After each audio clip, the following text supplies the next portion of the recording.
Setiap kali kita baca Quran, hendaklah baca dengan tadabbur dan berfaham bermaksud makna.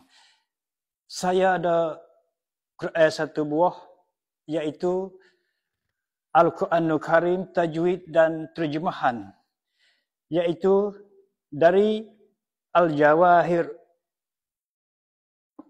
berterjemah Wizi Jawi Baru, Info Tajwid, Waqaf dan Ibtida', iaitu sebuah Quran yang paling comel, berterjemah dengan tulisan Jawi Baru.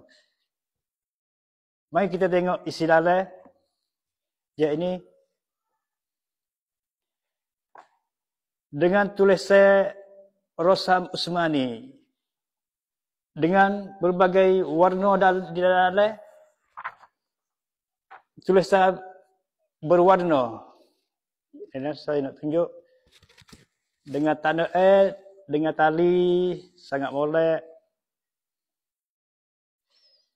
dengan warna cap langit, cap biru lah. Dan kalau saudara kita setuju, hendaklah tekan logo di bawah dengan segera. Assalamualaikum.